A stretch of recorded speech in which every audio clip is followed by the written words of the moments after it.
নমস্কার বন্ধুরা, আজ একটা নতুন রেসিপি নিয়ে উপস্থিত হলাম। রেসিপিটি খুবই সামান্য ধরনের রেসিপি, তবে খুবই ভালো লাগবে।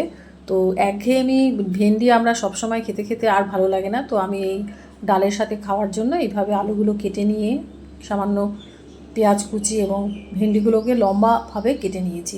এবার কড়াইতে আমি সামান্য তেল দিয়ে আলুগুলো প্রথমে ছিঁড়ে দিলাম, বেশ খানিকটা নাড়াচাড়ার পর পেঁয়াজগুলোও দিয়ে দিলাম। আর একটা কথা হলো, আমি শুকনো লঙ্কা ফোড়ন দিয়েছিলাম। এবার আমি নুন আর হলুদ দিয়ে ভালোভাবে ভেজে নিয়ে তার মধ্যে ওই ভেন্ডিগুলো লম্বাভাবে যেগুলো কেটেছিলাম সেগুলো দিয়ে দিলাম। তারপর ভালো করে নেড়েচেড়ে আমি একটা ঢাকনা দিয়ে ঢেকে দিলাম কিছুক্ষণের জন্য। তো আবার 5 মিনিট পর আমি ঢাকনা খুলে একটু উল্টে দিলাম। তো অনেকটা মজে এসেছে। এরপর আমি আবার ঢেকে দিলাম। এবার দেখলাম মোটামুটি আমার তরকারিটা ভাজাটা হয়ে গেছে। তো আমি এবার উপর দিয়ে কিছুটা পোস্তর দানা ছড়িয়ে দিলাম। এইভাবে ছড়িয়ে দেওয়ার পর আমি একটু খুন্তি দিয়ে উপর নিচ করে দিলাম।